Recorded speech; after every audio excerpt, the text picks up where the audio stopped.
Hello বন্ধুরা, আশা করি আপনারা ভালো আছেন। আজকে আমি আপনাদের মিলিটারি ইঞ্জিনিয়ারিং সার্ভিস 2025 সালে তাদের যে প্রশ্ন হয়েছিল সেই প্রশ্নটা সম্পূর্ণ সমাধান করে দেখাবো। কিছুদিন আগে আপনারা পরীক্ষা দিয়েছেন এবং এই পরীক্ষায় টোটাল প্রশ্ন ছিল 80টা এমসিকিউ, ডিপার্টমেন্ট ছিল 50টা এবং নন ডিপার্টমেন্ট ছিল 30টা। তো আপনারা যারা পরীক্ষা দিয়েছেন তারা আজকের এই সলিউশনটার সাথে একটু মিলিয়ে নেবেন যে আপনাদের কয়টা সঠিক হয়েছে এবং কয়টা ভুল হয়েছে। আজকের সলিউশনের সাথে আমি প্রত্যেকটা প্রশ্নের ব্যাখ্যাও রেডি করেছি, যেন আপনাদের ব্যাখ্যা সহ আমি সমাধান দিতে পারি। সেই জন্য প্রত্যেকটা প্রশ্নের পরে ব্যাখ্যা অপশনটা আমি কিন্তু রেডি করেছি।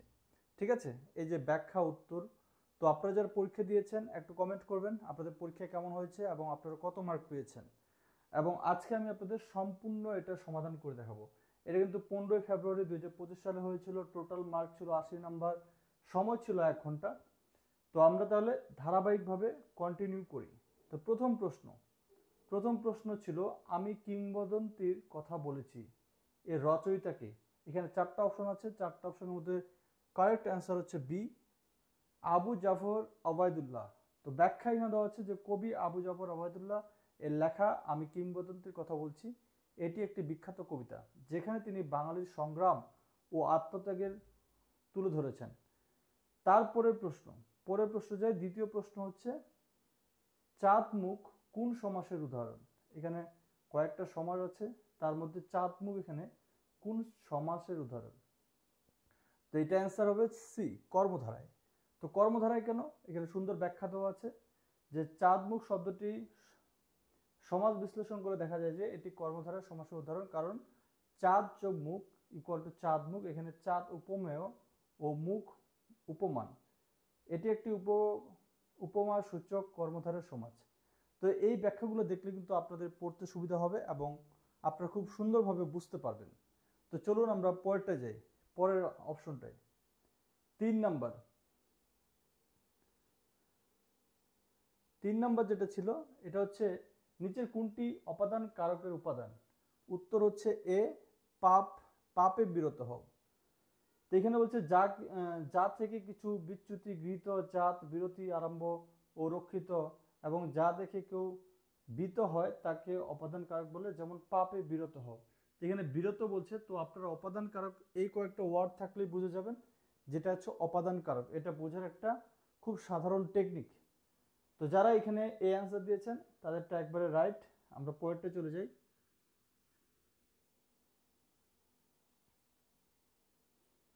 পরেরটা 4 নাম্বার বলছে, বাংলা ছোট গল্পের জনক কি? একবারে অ্যান্সার এ, রবীন্দ্রনাথ ঠাকুর। তো রবীন্দ্রনাথ ঠাকুরকে বাংলা ছোট গল্পের গণক ধরা হয়, গণ্য করা হয় ছোট গল্পের জনক হিসাবে। তো তার বিভিন্ন কাব্যগ্রন্থ আছে। তো যাই হোক, যারা এ অ্যান্সার দিয়েছেন তাদের তো সঠিক। পরের প্রশ্ন, ব্যর্থ শব্দটির সন্ধি বিচ্ছেদ কি? অ্যান্সার হচ্ছে সি, বি যোগ অর্থ। যারা সি অ্যান্সার দিয়েছেন তাদের তো একবারে রাইট। আর এই সমাধানটা তৈরি করা হচ্ছে রেডিমিক্স সিভিল ইঞ্জিনিয়ারিং এমসিকিউ বই। এই বইটা ফেব্রুয়ারির শেষের দিকে বাজারে আসবে। আপনারা এই প্রশ্নটা সলভ করে হুবহু এই বইয়ে দেওয়া হবে, এবং রেডিমিক্স বই সম্পূর্ণ নতুন ধাঁচের একটা বই। সবাই এই বইটা একটু দেখবেন।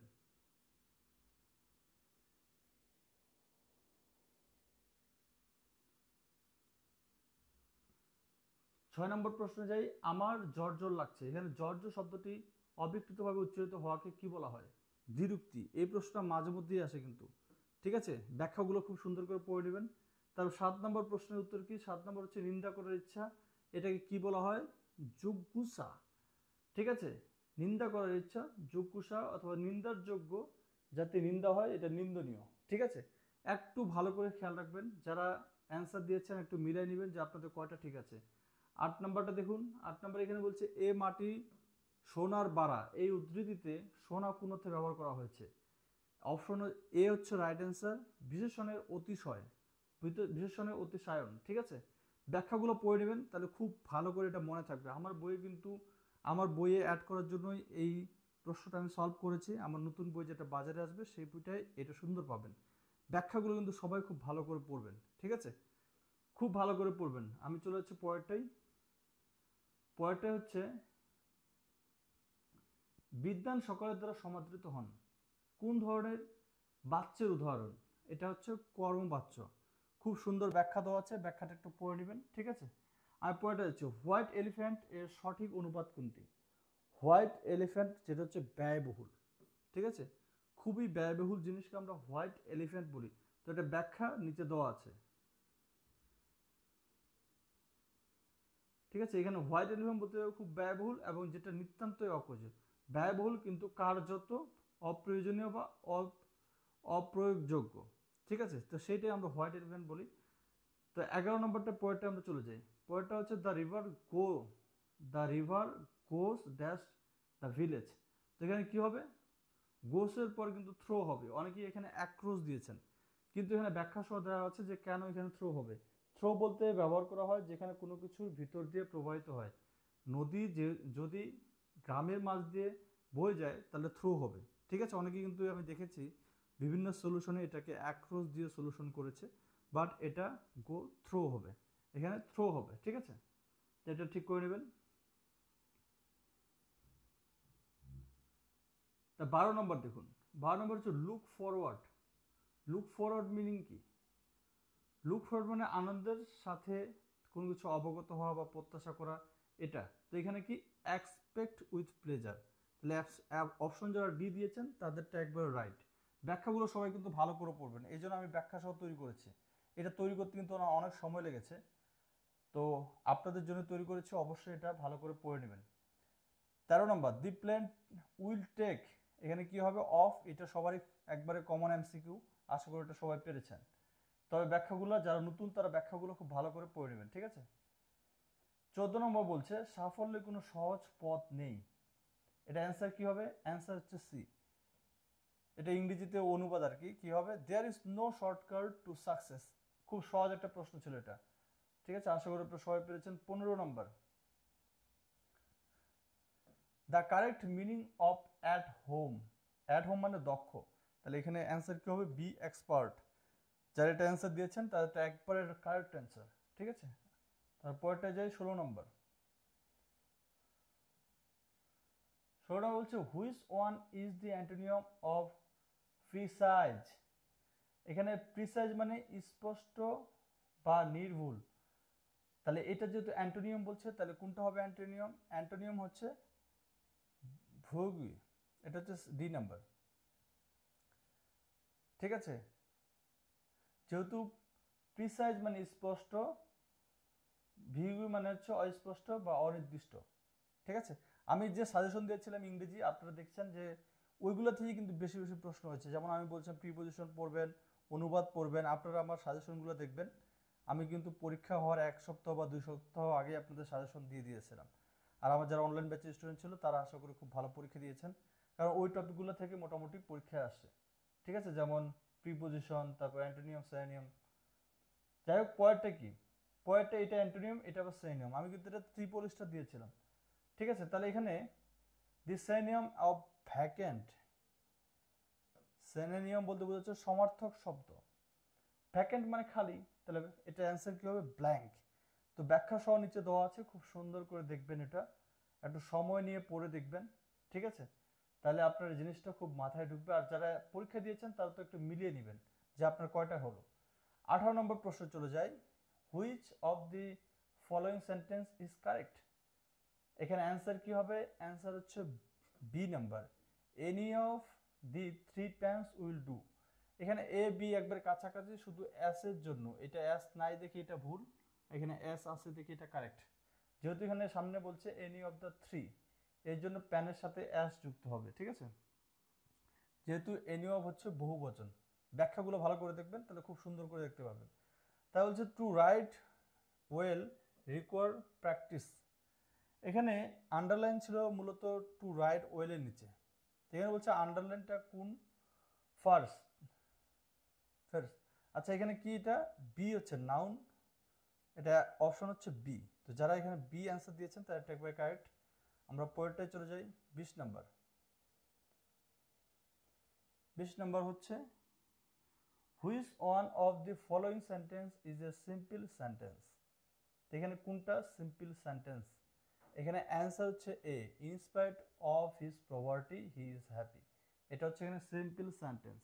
তো এখানে সিম্পল সেন্টেন্স কেন? কারণ সিম্পল সেন্টেন্সের একই একটি প্রধান কোষ থাকে এবং এটি স্বাধীনভাবে সম্পূর্ণ অর্থ প্রকাশ করে, তাই এটাকে আমরা সিম্পল সেন্টেন্স বলি। তো এই হলো ইংরেজি। ইংরেজি থেকে 10 ছিল, ঠিক আছে, বাংলা থেকে 10 ছিল, এবার আসবে জিকে থেকে 10। এগুলো কিন্তু আমি সাজেশন দিয়েছিলাম পরীক্ষা হওয়ার 2 মাস আগে থেকেই। আমরা এই প্যাটার্ন নিয়ে আলোচনা করেছিলাম যে প্যাটার্ন কি হবে, কিন্তু সবার আমাদের ধারণা ছিল যে ডিপার্টমেন্টে ইংরেজিতে হবে, বাট ডিপার্টমেন্টে ইংরেজি হয়নি। বাট বাকি সব কিছু যা আমরা বলেছি আগে, মানে প্রিভিয়াস প্যাটার্ন অনুযায়ী হয়েছে, ঠিক আছে। তো দেখুন তারপর আসলো জিকে। জিকে 10 নম্বর। এখানে বলছে বাংলাদেশের সর্ববৃহৎ বিদ্যুৎ কেন্দ্র কোথায় অবস্থিত? কক্সবাজার। এটা আশা করি অনেকে অ্যান্সার করেছেন, বাট অনেকে আবার করতে পারেনি, স্বাভাবিক, কারণ এগুলো অনেকের মাথায় থাকে না। তারপর দেখুন দেশের বৃহত্তম সৌর বিদ্যুৎ কেন্দ্র কোথায় অবস্থিত? অ্যান্সার হচ্ছে সি। এগুলো কিন্তু খুব সুন্দর করে ব্যাখ্যাগুলো সব পড়ে নেবেন, কারণ এগুলো কাজে লাগবে, এগুলো খুব কাজে লাগবে, ঠিক আছে।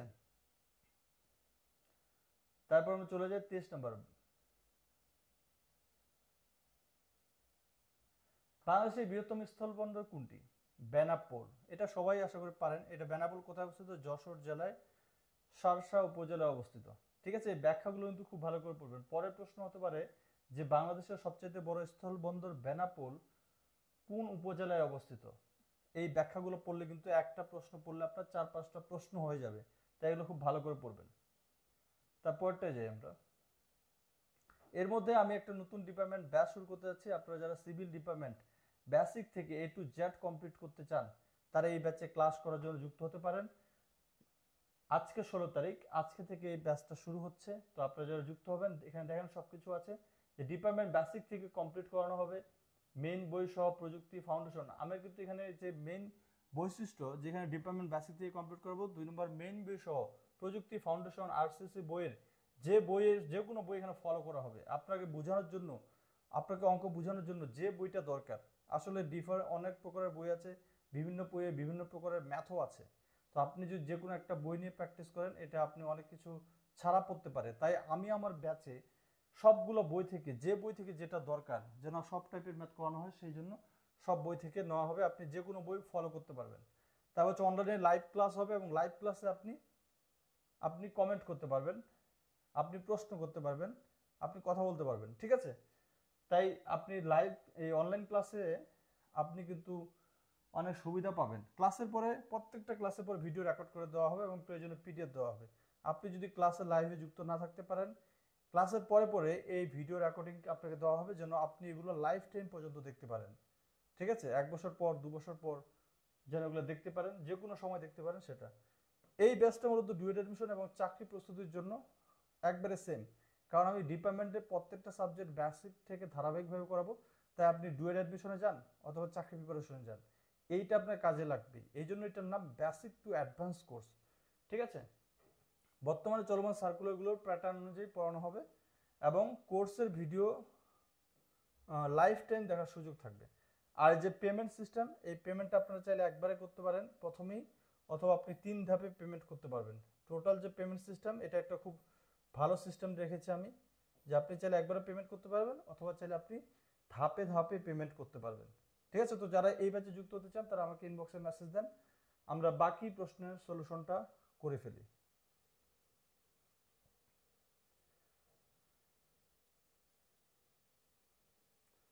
24 নাম্বার, বিশ্বের দীর্ঘতম রেলপথের নাম কি?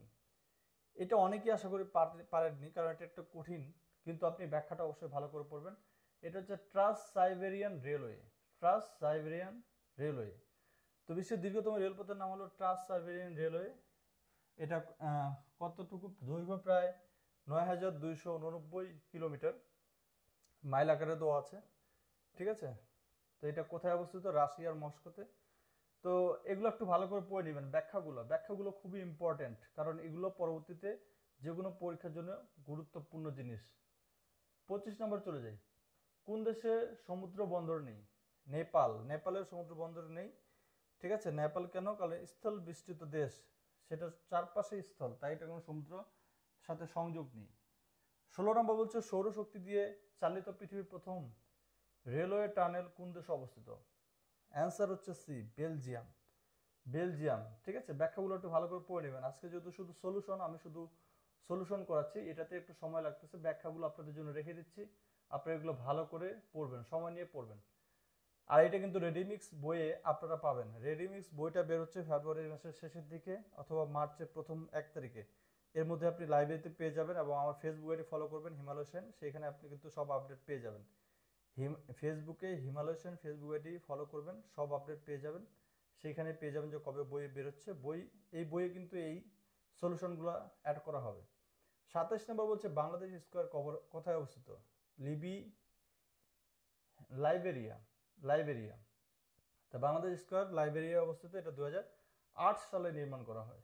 ঠিক আছে, খুবই ইম্পর্টেন্ট জিনিস যে কবে নির্মাণ করা হয়, কারণ পরের প্রশ্ন অন্য একটা পরীক্ষায় এটা কিন্তু আসতে পারে। তাই ব্যাখ্যা সহ খুব ভালো করে পড়বেন। ব্যাখ্যা সহ পড়লে একটা এমসিকিউ থেকে 4-5টা এমসিকিউ পেয়ে যাবেন, আর ব্যাখ্যা না পড়লে মাথাও থাকবে না বেশি দিন। পৃথিবীর দীর্ঘতম টানেল কোন দেশে অবস্থিত? সুইজারল্যান্ড। সুইজারল্যান্ড যেখানে বলা আছে টানেলটার নাম কি সেটাও বলা আছে। ঠিক আছে, তারপরে পৃথিবীর কোন দেশে সবচেয়ে বেশি সেতু রয়েছে? কোথায়? চীন। চীনে সবচেয়ে বেশি সেতু রয়েছে। ব্যাখ্যাগুলো অবশ্যই পড়ে নেবেন, আমি আবার বলছি ব্যাখ্যাগুলো পড়ে নেবেন। তারপর 30 নম্বর বলেছে এশিয়া ইউরোপকে কোন প্রণালীতে পৃথক করা হয়েছে? এটা দার্দানেলিস দার্দানেলিস প্রণালী এশিয়া ও ইউরোপ মহাদেশকে পৃথক করে এবং এটি কোথায় অবস্থিত? তুরস্কে অবস্থিত। ঠিক আছে, তারপর এটা দেখি আমরা 31 নম্বর। এখান থেকে ডিপার্টমেন্ট শুরু হলো, পরে এগুলো সব ডিপার্টমেন্ট। এখানে বলছে একটি বিল্ড আপ সম্পত্তির দরকারি জীবন শেষে ভেঙে ফেলা ছাড়াই আনুমানিক মূল্যকে বলা হয় কি? বলা হয় স্যালভেজ ভ্যালু। এইটা কিন্তু আপনার এস্টিমেটিং কস্টিং থেকে আসছে। এই টাইপের প্রশ্নগুলো আপনি বর্তমান বাজারে যে বইগুলো আছে কোনো বইয়ে কিন্তু পাবেন না। তাই এই প্রশ্নগুলো আবার কিন্তু রেডিমিক্স বইয়ে অ্যাড করা হয়েছে। রেডিমিক্স বইয়ে আপনি এস্টিমেটিং কস্টিং নিয়ে একটু দেখবেন ভালো করে। এই বইটা এখনো বের হয়নি, বের হবে ফেব্রুয়ারি শেষের দিকে। দেখবেন এই অপশনগুলো কিন্তু বর্তমান বাজারের একটা বইও আমি দেখি নাই। তো এই অপশনগুলো আবার আমার নতুন বইয়ে অ্যাড করেছে, আপনারা বইটা বাজারে বের হলে দেখতে পারবেন। ঠিক আছে, ব্যাখ্যা সব পড়ে নেবেন, এখানে খুব সুন্দর করে ব্যাখ্যা দেওয়া আছে। এগুলো তো আমার বইয়ে অ্যাড করা আছে, আমার বই থেকে এটা দিয়েছি। ঠিক আছে, ব্যাখ্যা দেওয়া আছে যে কোনো সম্পত্তি নির্দিষ্ট মেয়াদ শেষে অবস্থিত অনুমানিক মূল্যের পরিমাণকে স্যালভেজ ভ্যালু বলা হয় এবং অতিরিক্ত তথ্য আকারে এগুলো থাকবে। স্যালভেজ ভ্যালু কি? স্ক্র্যাপ ভ্যালুর সাথে অনেকে এটাকে এক করে ফেলে, কিন্তু এটা একটা আলাদা। তো এখানে ব্যাখ্যাগুলো একটু ভালো করে পড়বেন, তাহলে আপনি খুব সহজেই বুঝতে পারবেন। এটা কিন্তু রেডিমিক্স বইয়ের প্রশ্ন। ঠিক আছে, তা 32 দেখেন, এখানে এটা বিম হবে। বিম কলাম ইত্যাদি মেম্বারগুলো প্লাস্টারের জন্য মর্টার অথবা মশলার অনুপাত কতটুকু? অনুপাত হচ্ছে 1:3। ঠিক আছে, 1:3, অনেকে আবার 1:4ও দেয় এখানে, বা 1:4, কিছু কিছু বই 1:4 পাবেন। তবে স্ট্যান্ডার্ড অনুযায়ী 1:3 হবে, যেহেতু এখানে বলছে বিম এবং কলাম। সাধারণত বিম এবং কলামে 1:3, এবং দেওয়ালের ক্ষেত্রে অন্যান্য প্লাস্টার করা দেওয়ালের ক্ষেত্রে 1:4 ইউজ করা হয়। তাই বিম কলম যদি থাকে তাহলে এটা 1:3 হবে। ঠিক আছে, তারপরে দেখুন এই প্রশ্নটা এস্টিমেটিং কস্টিং থেকে আসছে। এইটা কিন্তু আপনি অ্যাজ ইউজুয়াল বাজারে যে বইগুলো আছে গতানুগতিক বই সেগুলোতে এই এমসিকিউটা পাবেন না, কিন্তু এটা রেডিমিক্স সিভিল ইঞ্জিনিয়ারিং এমসিকিউ, এইটার আলাদা একটা অধ্যায়ই আছে। এখানে কি হচ্ছে প্রকল্প অনুমোদনের সাথে সংশ্লিষ্ট কোনটি? Planning commission. এই টাইপের এমসিকিউ আপনি দেখেন গতানুগতিক বইয়ে পাবেন না, বাট রেডিমিক্স বইয়ে দেখবেন এগুলো নিয়ে আলাদা একটা চ্যাপ্টারই আছে। ঠিক আছে, তো রেডিমিক্স বইটা এই জন্য ভাবতেছি অবশ্যই সবার জন্য একবারে নতুন একটা কিছু হবে। বাজারে বের হলে অবশ্যই লাইব্রেরিতে গিয়ে একদিন দেখবেন যে রেডিমিক্স বইয়ে ভিতরে কি আছে। ফেব্রুয়ারির শেষে অথবা মার্চের প্রথম তারিখে পেয়ে যাবেন বাজারে। তো এই আপডেট জিনিসগুলো কিন্তু এখনকার পরীক্ষাগুলো পাবেন, কারণ বই অনেক আপডেট হয়েছে, অনেক কিছু আছে। পরেটা দেখি 34 নম্বর। ভবনের ছাদে পানি চুয়ানো বন্ধ ও তাপ প্রতিরোধ করার জন্য কোনটি ব্যবহার করা হয়? Bituminous concrete. এটা আশা করি আপনারা সবাই পেরেছেন। তারপর 35 নম্বর দেখি। 35 নম্বর বলছে সিমেন্ট মশলা দ্বারা কংক্রিটের গাঁথনির কাজে প্রতিদিন কত উচ্চতার বেশি করা উচিত নয়? 1.5 মিটার। এগুলো খুব কমন প্রশ্ন, আশা করি এগুলো আপনারা পেরেছেন এবং এই ব্যাখ্যাগুলো ভালো করে পড়বেন। যারা এগুলা ব্যাখ্যা সহ পড়েননি অবশ্যই ব্যাখ্যা সহ পড়বেন, তাহলে মাথায় বেশিক্ষণ থাকবে। তারপরে দেখুন পরেরটা 36 নম্বর। স্লাম টেস্টে কংক্রিটের প্রতিটি স্তরকে কিভাবে কম্প্যাক্ট করা হয়। কিভাবে বলতে কোন ডায়া দিয়ে, এখানে যে অপশনগুলো আছে তার মধ্যে বি কারেক্ট অ্যান্সার 5/8 ইঞ্চি রড দিয়ে 25 বার। ঠিক আছে। ডিপিসি কোথায় ব্যবহার করা হয়? Plinth level. খুব ইজি কোশ্চেন, বাট এগুলো ব্যাখ্যা সহ পড়বেন এবং ইম্পর্টেন্ট কোশ্চেন কিন্তু। ঠিক আছে। আচ্ছা, এই যে আরেকটা জিনিস, এই প্রশ্নটাও দেখেন বিভিন্ন বই কিন্তু আপনি খুঁজে পাবেন না। প্রকিউরমেন্ট কন্ট্রোল প্রক্রিয়া, ইতিমধ্যে আমি 3টা প্রশ্ন দেখালাম। ঠিক আছে, এই 3টা প্রশ্ন আপনি দেখবেন গতানুগতিক বইগুলো কিন্তু খুঁজে পাবেন না। এই প্রশ্নগুলা এখন থেকে আপনাদের লাগবে কিন্তু, এগুলো আগে থেকে সিলেবাসে ছিল, বাট এখন থেকে পরীক্ষায় এগুলো অ্যাড হচ্ছে। এগুলো কিন্তু রেডিমিক্স বই পাবেন। প্রকিউরমেন্ট কন্ট্রোল প্রক্রিয়া কিসের অন্তর্ভুক্ত? অ্যান্সার হচ্ছে মনিটরিং ও কন্ট্রোল। রেডিমিক্স বই বের হলে দেখবেন যে এগুলা রেডিমিক্স বইয়ের আলাদা চ্যাপ্টারই আছে। তাই আমি এটা বারবার বলছি, কারণ বর্তমান যে বাজারে বইগুলো আছে অনেক বই গতানুগতিক। ঠিক আছে, প্রযুক্তি বই ছিল অনেক আগের বই, সেই বইগুলো দেখা যায় যে একই প্রশ্ন অনেক বইয়ে। তো আমি যে বইটা বের করতেছি একটু আলাদা, এই জন্য বারবার বলছি আপনারা জাস্ট লাইব্রেরিতে বের হলে একটু দেখে নেবেন বইটা। সেপটিক ট্যাঙ্কের দুইটি কক্ষের মাঝের ওয়ালকে কি বলে? বাফেল ওয়াল। ওকে, আমরা পরেরটা যাই। আপনারা কিন্তু মিলাই নেবেন, আপনাদের কোনটা কোনটা হয়েছে কোনটা ভুল হয়েছে একটু চেক করবেন। এখানে কিন্তু রাইট অ্যান্সার দেওয়া আছে। আমার যদি সলিউশনে কোথাও ভুল থাকে সেটা আপনি কমেন্ট করবেন, তবে আমি চেষ্টা করেছি একটু ভালো করে সলিউশন করার। ঠিক আছে। আর যারা নতুন তারা অবশ্যই ব্যাখ্যা সহ ভালো করে পড়বেন। আচ্ছা, 40 নম্বর, পানির ডিসইনফেকশন বা জীবাণুমুক্তকরণ কি দিয়ে করা হয়? এখানে যেগুলো আছে সবগুলো দিয়ে করা হয়। ক্লোরিন, অতি বেগুনি রশ্মি, ওজন। তো এখানে ব্যাখ্যা কিন্তু এগুলো দেওয়া আছে, এগুলো একটু ভালো করে লিখে রাখবেন। আমি এমইএস এর পরীক্ষার আগে একটা জিনিস আপনাদের কিন্তু বলেছিলাম যে কিভাবে আপনি চোখ বন্ধ করে কিছু কিছু এমসিকিউ সঠিক অ্যান্সার দিতে পারবেন। তার মধ্যে একটা অপশন বলেছিলাম যে অপশনের সব কয়টি থাকবে সেটা 90%-এর বেশি সম্ভাবনা থাকে সেটা সঠিক উত্তর হওয়ার। তো দেখুন ওরকম একটা এমসিকিউ চলেই আসছে। এটা অনেকেই এই 3টা অপশন মাথায় নাও থাকতে পারে, কিন্তু যখনই দেখবেন আপনি সব কয়টি, তখনই ভাববেন যে এইটা অ্যান্সার হওয়ার চান্স 90%। এই ক্লাসটা কিন্তু আমি এমইএস এর পরীক্ষার প্রায় 2 সপ্তাহ আগে আপনাদের দিয়েছিলাম, সবাইকে দিয়েছিলাম আমার ফেসবুক আইডিতে লাইভ ক্লাস। আমার ফেসবুক আইডির লিঙ্ক এই ভিডিওর কমেন্টে দেওয়া হবে, তো আপনারা সেখান থেকে আমার ফেসবুক আইডিতে যুক্ত হয়ে যাবেন সবাই এবং ফলো দিয়ে রাখবেন। তো যারা সেই ভিডিওটা দেখেছেন আশা করি তারা এটা অন্তত উপকৃত হয়েছেন। তারপর বলছে বাংলাদেশের মানমাত্রা অনুযায়ী খাবার পানিতে আর্সেনিকের সর্বোচ্চ মাত্রা কতটুকু? 50 ppb। এটা নিয়ে অনেকের কনফিউশন আছে, তাই ব্যাখ্যাটা একটু ভালো করে পড়ে নেবেন, যেখানে 50 ppb এবং 10 ppb কি। ঠিক আছে, এটা অনেকের মধ্যে কনফিউশন তৈরি করে। তারপরে দেখুন অঙ্ক হচ্ছে অর্শ ক্ষমতার অঙ্ক। এই খুব ইম্পর্ট্যান্ট, এটা মাঝে মধ্যে বিভিন্ন জায়গায় থাকে, এখানেও চলে আসে। তো এটা সূত্র দেখুন, mh divided by 75t into VCNC. এই সূত্র প্রয়োগ করলে এখানে পেয়ে যাবেন। এগুলো কিন্তু আমার রিটেন ব্যাচে করানো হয়, তাই 16 তারিখে যে ব্যাচ শুরু হচ্ছে সেই ব্যাচে যুক্ত হন। ডিপার্টমেন্ট ম্যাথ একবার ভালো করে কমপ্লিট করলে, এই যে পরীক্ষা হয়েছে কমপক্ষে 8টা থেকে 10টা ম্যাথ আসছে, যারা ডিপার্টমেন্টের ম্যাথ বেসিক থেকে কমপ্লিট করেছেন তাদের কাছে এই 8-10টা ম্যাথ ইজি, একবারে ইজি, কোনো কঠিনই লাগবে না। ওকে, 43 নম্বর চলে যাই। নিষ্কাশন ব্যবস্থায় যে পাইপ গ্যাস চলাচলের ব্যবস্থা করে তাকে কি বলা হয়? অ্যান্সার হচ্ছে ভেন্ট পাইপ। তো যারা এটা অ্যান্সার দিয়েছেন তারা একবারে রাইট। ঠিক আছে। এবং 44 নম্বরটা দেখি, স্পাইরাল কলামে 16 মিলিমিটার ব্যাস কমপক্ষে কয়টি রড ব্যবহার করা হয়? খুব সহজ কোশ্চেন, 6টি। ঠিক আছে, এটা খুব সহজ কোশ্চেন, ব্যাখ্যা সহ আছে।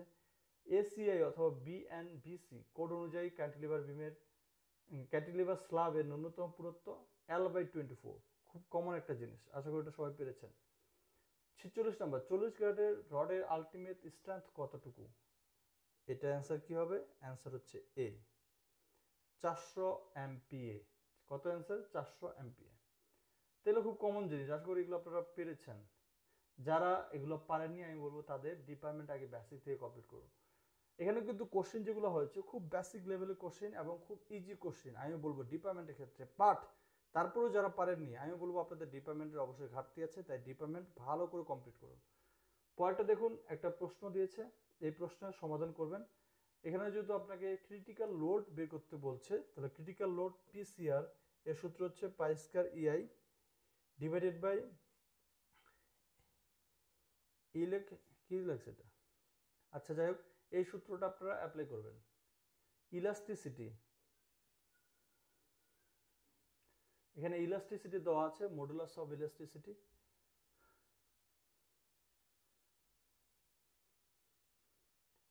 আর এখানে সবকিছু দেওয়া আছে, মোটামুটি এই সূত্র অ্যাপ্লাই করলে পারবেন। এটা এই অঙ্কটা কিন্তু অনেকেই করেনি, বাট এই সূত্রটা যারা মনে রেখেছেন তারা এই অঙ্কটা পারবেন। তো 48 নম্বরে যাই। 48 নম্বর, একটি টি আকৃতি বিমে শিয়ার ফোর্স প্রযুক্ত হলে সর্বোচ্চ শিয়ার স্ট্রেস কতটুকু হবে? শিয়ার স্ট্রেস হবে কোথায়? এখানে বলছে ওয়েভ ও ফ্লাঞ্জের মধ্যবর্তী স্থানে। টি আকৃতির বিম কিরকম দেখতে? কিন্তু এরকম, এই যে বলছে ওয়েভ ও ফ্লেঞ্জের মধ্যবর্তী স্থানে, ওয়েভ ও ফ্লেঞ্জের মধ্যবর্তী স্থানে। তাহলে এটা কোথায় হবে? সাধারণত উপরটাকে বলা ফ্লেঞ্জ এবং এটাকে বলা ওয়েভ। তো এই দুইটার মধ্যবর্তী স্থানে বলছে এখানে সর্বোচ্চ শেয়ার উৎপন্ন হবে। আচ্ছা, ক্যান্টিলিভার বিমের দৈর্ঘ্য এল এবং মুক্ত প্রান্তের পয়েন্ট লোড ডাব্লিউ হলে সর্বোচ্চ ডিফ্লেকশনের সূত্র কি? এগুলো কিন্তু সূত্র আছে, যারা সূত্র মুখস্থ করেছেন তারা পারবেন। এখানে সূত্র দেওয়া আছে omega L square divided 3 EI। এটা ডাব্লিউ না, এটা কিন্তু ওমেগা। ঠিক আছে, মানে প্রতি একক ক্ষেত্রফলের যে লোড পড়ে সেটাকে ওই যে ওমেগা দিয়ে প্রকাশ করে, omega L square divided by 3 EI। 50 number বলছে ভূমিকম্পের সময় কোন ধরনের বল উৎপন্ন হয়? এই যে এটা হচ্ছে combination of horizontal and vertical shear, মানে হরিজন্টালও হয় আবার ভার্টিক্যালও হয়। ব্যাখ্যাগুলো পড়বেন, খুবই কাজে লাগবে। তারপর 51 নম্বর বলছে এ ও বি দুটি বিন্দু যথাক্রমে এত এবং এত 60 মিটার উচ্চতা ভূমি থেকে নদীর মানে স্লপ পরিমাণ কতটুকু? আমাদের এখানে স্লপের পরিমাণটা বের করতে বলছে। স্লপের পরিমাণ বের করার জন্য সূত্র আছে, আমরা এই সূত্রটা অ্যাপ্লাই করলে আপনাকে আর কোনো কিছু দেখার লাগবে না। সূত্র কি? সূত্র হচ্ছে স্লপ ইকুয়াল টু উচ্চতার পার্থক্য ডিভাইডেড বাই দূরত্ব পার্থক্য। এই সূত্র অ্যাপ্লাই করলে আপনার হয়ে যাবে। ঠিক আছে, স্লপ বলতে এখানে কিছু বোঝাচ্ছে অ্যাশের মান, যেখানে অ্যাশ কতটুকু, ash equal to what. Slope বলতে বোঝাচ্ছে এখানে অ্যাশের মান কতটুকু। জাস্ট এই সূত্রটা মনে রাখতে পারেন, তাহলে আর আপনাদের কোনো প্রবলেম হবে না।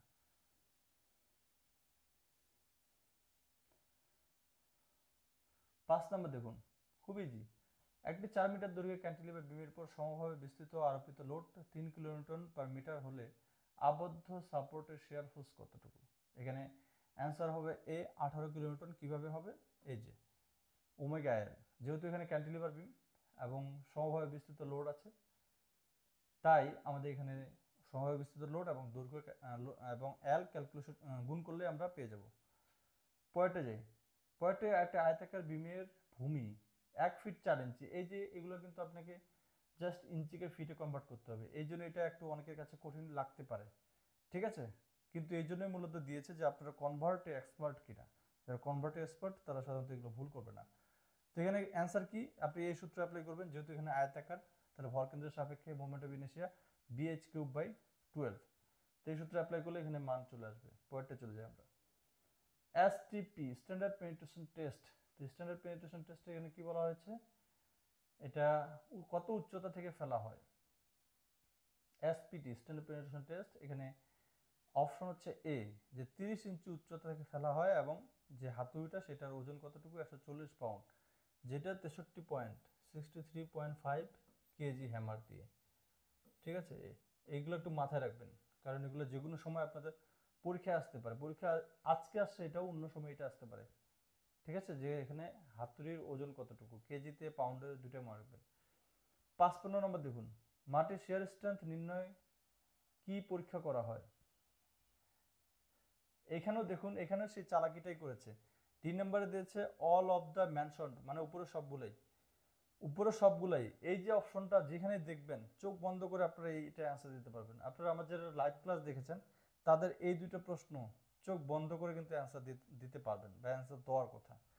ঠিক আছে, এই জন্য আমি বলছি আমার ফেসবুক আইডিটা ফলো করে রাখুন। আমি যেগুলো বলি অন্তত একটু গুরুত্ব দিন, কারণ দীর্ঘদিন আমার কিন্তু বাংলাদেশের সবচাইতে যে সিভিল ডিপার্টমেন্টের প্রথম ইউটিউব চ্যানেল আমার, এবং আমি দীর্ঘদিন থেকে এগুলো নিয়ে চর্চা করি, এবং বাংলাদেশের সবচেয়ে বড় ইউটিউব চ্যানেল আমার তাই সিভিল ডিপার্টমেন্ট নিয়ে আমার গবেষণা অনেকদিন থেকে ক্লাস নিচ্ছি, তো একটা অভিজ্ঞতা তো আছেই। তো এই জন্য যে লাইভগুলো নিই সেগুলো কিন্তু আপনার জন্য ইম্পর্টেন্ট।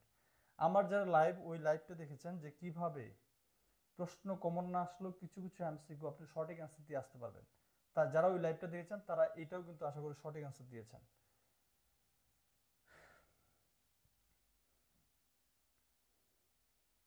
যাই হোক, 56 নম্বর, একটি শুষ্ক মাটির নমুনার ওজন এত গ্রাম, আয়তন এত, আপেক্ষিক গুরুত্ব। তো এটা কোন সূত্র দিয়ে? E equal to GS into VW divide by VS. এগুলো যারা ডিপার্টমেন্টের ম্যাথ ক্লিয়ার, বেসিক থেকে কমপ্লিট করেছেন অথবা আমার কাছে পড়েছেন, তারা কিন্তু এগুলো পারবেন। আর যাদের ম্যাথ ক্লিয়ার না তারা এগুলো পারবেন না।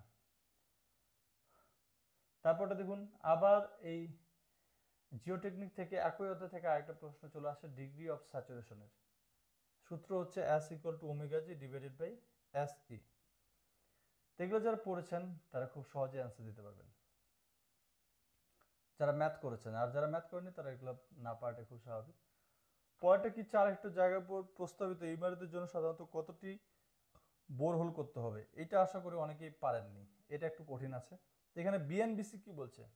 বিএনবিসি বলছে প্রতি হেক্টরে 1 থেকে 2টি বোরহোল প্রয়োজন। তো 4 হেক্টরের জন্য কটা? সাধারণত 6টা বোরহোল যথেষ্ট।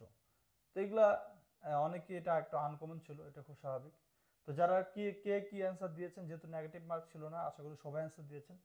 তো কে কোনটা অ্যান্সার দিয়েছেন একটু মিলাই নেবেন যে ঠিক আছে কিনা। তারপর হচ্ছে প্রিকাস্ট রেনফোর্সড কংক্রিটের পাইলে মেইন বারের কংক্রিট কভার ন্যূনতম পুরুত্ব কতটুকু? এখানে বলছে 75 মিলিমিটার, এবং এটা কিসের মতে? এটা BNBC, Bangladesh national building code অনুযায়ী কিন্তু এটা 75 মিলিমিটার রাখা হয়। তাই এটা সঠিক অ্যান্সার কি হবে? সঠিক অ্যান্সার হবে বি। ঠিক আছে, তো আপনি একটু মিলাই নেবেন যে কে কোনটা অ্যান্সার দিয়েছেন, আপনার কয়টা রাইট হইলো একটু মিলাই নেবেন। তা 60 নামে বলছেন, অনিশ্চিত ভূমির ডিফারেন্সিয়াল সেটেলমেন্ট নিয়ন্ত্রণের জন্য কি ধরনের ফাউন্ডেশন অথবা ফুটিং ব্যবহার করা হয়? Mat foundation. এই ম্যাট ফাউন্ডেশনের আরেকটা নাম হচ্ছে র্যাফট। ম্যাট বা র্যাফট ফাউন্ডেশন একই কথা। তাহলে কি বলছে? অনিশ্চিত ভূমি। এটা কিন্তু আমি আমার যারা শিটগুলো ফলো করেছেন তার মধ্যে এটা কিন্তু ছিল। ঠিক আছে, এটা কিন্তু ছিল। আপনারা কিন্তু যারা ফলো করেছেন তারা এই উপকৃত হবেন আশা করি। আচ্ছা, একটি সড়কের উপরের প্রস্থ 6 মিটার এবং উচ্চতা 3 মিটার, সড়কের নিচের প্রস্থ 21 মিটার হলে ওই সড়কের স্লপ কতটুকু? স্লপ নিয়ে কিন্তু দুইটা প্রশ্ন হয়েছে। ঠিক আছে, এর আগে একটা দেখলাম স্লপ নিয়ে প্রশ্ন, এটাও স্লপ নিয়ে প্রশ্ন। তো সূত্র হচ্ছে bottom wide minus top wide divide by 2 into height. এই সূত্র অ্যাপ্লাই করেন, হয়ে গেল। ঠিক আছে, এই সূত্র অ্যাপ্লাই করলেই হয়ে গেল। স্লপ নিয়ে আর কোনো ঝামেলা হবে না যদি আপনি এই সূত্রটা মাথায় রাখেন। কি? বটম ওয়েথ মানে নিচের প্রস্থ মাইনাস উপরের প্রস্থ ডিভাইডেড বাই 2 ইন্টু গভীরতা। তো 62 নম্বর দেখেন, 2 লেন বিশিষ্ট জাতীয় সড়কের কত চওড়া হওয়া উচিত? 9 মিটার। তো 2 লেনের জন্য কয় মিটার? 9 মিটার। তো কিন্তু বিএনবিসি 2020 অনুযায়ী এগুলা, এই প্রশ্নগুলো আসছে।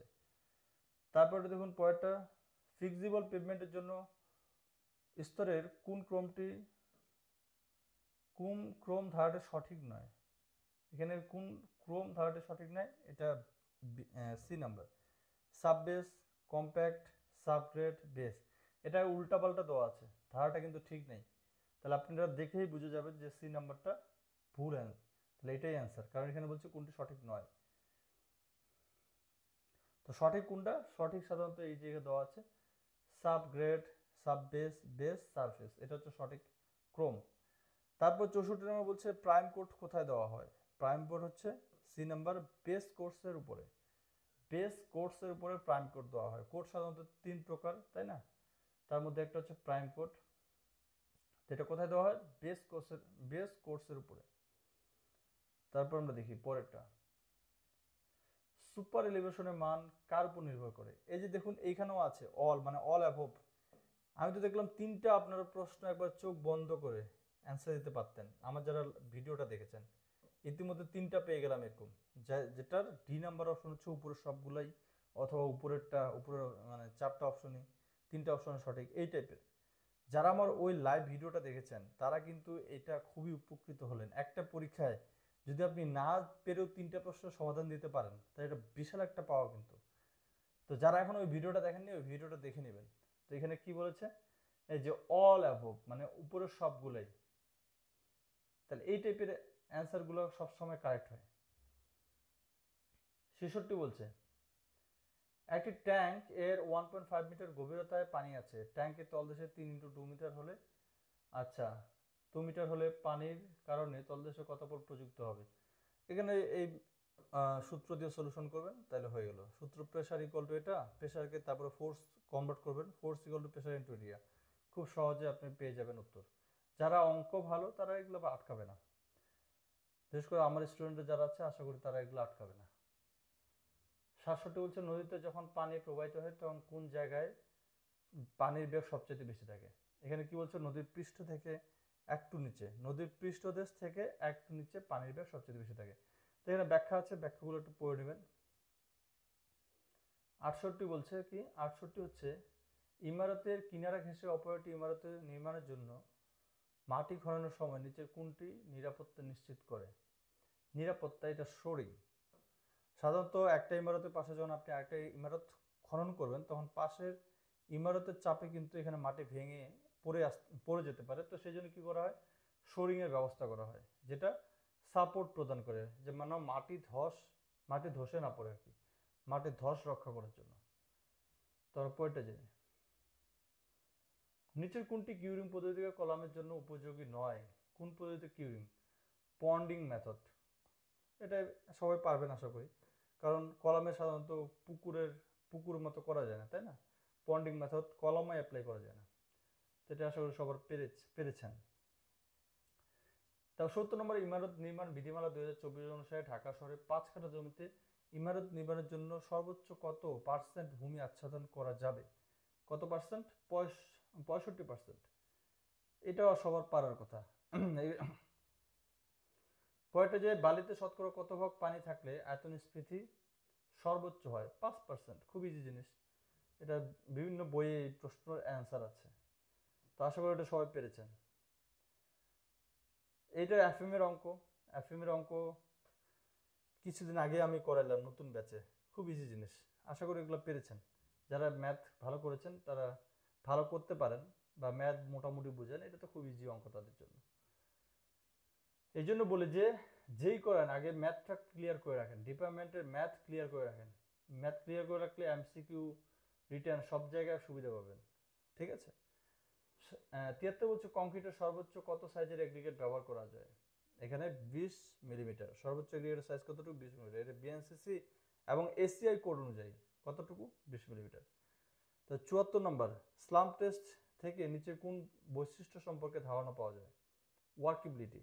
এটা সবাই পারবে, যারাই পড়েছেন তারাই পারবেন যে স্লাম্প টেস্ট কেন করা হয়।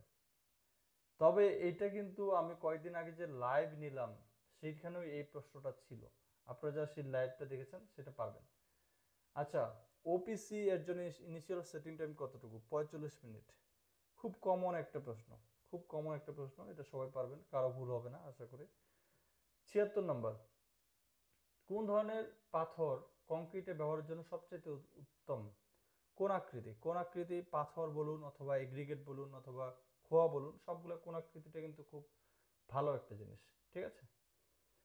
আচ্ছা, তারপরে বলছে প্রথম শ্রেণী ইট 24 ঘন্টা ভিজে রাখলে নিজস্ব ওজনে কতটুকু পানি শোষণ করবে? 1/6%। খুবই কমন একটা প্রশ্ন, সবাই পেরেছেন আশা করি। কতটুকু উত্তর? 1/6, মানে এটা। 77 আমরা চলে আসছি প্রায় শেষের দিকে। 78 বলছে 1:2:4 অনুপাতে 75 ঘনফুট কংক্রিট তৈরিতে কত ব্যাগ সিমেন্ট প্রয়োজন হয়? খুব ইজি, এটা সবাই পারার কথা, ভুল হবে না আশা করি, কারণ ইজি প্রশ্ন, ভুল হওয়ার কোনো চান্স নেই। আচ্ছা, তারপর রডের ওজন, এগুলো আশা করি সবাই পেরেছেন, ভুল হওয়ার কোনো এগুলো চান্সই নেই, কারণ এগুলা যারা ডিপার্টমেন্টে ম্যাথ করেছেন বা আমার অনলাইন ব্যাচে যারা স্টুডেন্ট তারা সবাই পারবেন, এগুলো আমি আপনাদের করাইছি ভালোভাবে। এই যে 80 নাম্বার, এই 80 নাম্বারটা কিন্তু আমি এই যে কিছুদিন আগে একটা লাইভে সবার জন্য যে লাইভটা নিয়েছিলাম সেখানে এরকম একটা প্রশ্ন ছিল, সেইখানে ওই লাইভটা যারা দেখেছেন তারা কিন্তু আশা করি এটা পারবেন। এখানে হচ্ছে স্কেলের অঙ্ক বলা হচ্ছে কোনো একটি ইঞ্জিনিয়ারিং ড্রয়িং এর স্কেল দেওয়া হলো 1:100, ড্রয়িং এর কোনো বিমের দৈর্ঘ্য 5 সেন্টিমিটার দেখানো হলে প্রকৃত ওই বিমের দৈর্ঘ্য কতটুকু? খুব খুব একবারে কমন একটা জিনিস, যারা একটু ভালো করে বুঝেন এই প্রশ্নের অ্যান্সার তারা দিতে পারবেন। তো এই হলো 80টা প্রশ্নের উত্তর। 80টা প্রশ্ন যারা অ্যান্সার দিয়েছেন একটু মিলাই নেবেন যে আপনার কয়টা হয়েছে, আর রেজাল্ট খুব দ্রুতই দিয়ে দিবে। আর আপনারা যারা আমার ডিপার্টমেন্টের এই ব্যাচে যুক্ত হতে চান তারা আমাকে ইনবক্সে মেসেজ করবেন। এখানে ডিপার্টমেন্ট বেসিক থেকে কমপ্লিট করা হবে, বিশেষ করে ডিজিটাল বোর্ডে ক্লাস নেওয়া হবে এবং মেইন বই সহ প্রযুক্তি ফাউন্ডেশন, আরসিসি বা যে বইগুলো আছে সবগুলো বই থেকেই গুরুত্বপূর্ণ অঙ্কগুলো করানো হবে, যেন আপনার কোনো বইয়ের প্রবলেম না হয়। এতে কি হবে, আপনার বেসিক স্ট্রং হবে এবং আমরা ধারাবাহিকভাবে প্রত্যেকটা অধ্যায় কভার করব। তাই এটা আপনি ডুয়েট অ্যাডমিশনে যান অথবা আপনি চাকরি প্রিপারেশনে যান, এই বেসিক টু অ্যাডভান্স কোর্সটা আপনার জন্য খুবই কাজে লাগবে। যারা এই কোর্স করতে চান তারা হিমালয়েশন ফেসবুক আইডিতে মেসেজ করবেন, হিমালয়েশন ফেসবুক আইডিতে মেসেজ করবেন, অথবা এই এই ভিডিওর কমেন্টে আমি আমার ফেসবুক আইডি লিঙ্ক দিয়ে দিব, অথবা এখান থেকেও লিখে নিতে পারেন হিমালয়েশন এই ফেসবুক আইডি। এইটা ফেসবুকে লিখে সার্চ করলে আমার আইডি পেয়ে যাবেন। সেই আইডিতে আপনারা মেসেজ দিবেন যারা নতুন ব্যাচে যুক্ত হতে চান সিভিল ডিপার্টমেন্টের, এবং এই টাইপের যারা ভিডিও আরও দেখতে চান তারা দয়া করে এই ভিডিওতে লাইক দিবেন, ফলো দিবেন এবং ভিডিওটি অবশ্যই শেয়ার করবেন। পরবর্তীতে আবার দেখা হবে। সবাই ভালো থাকবেন। Good bye.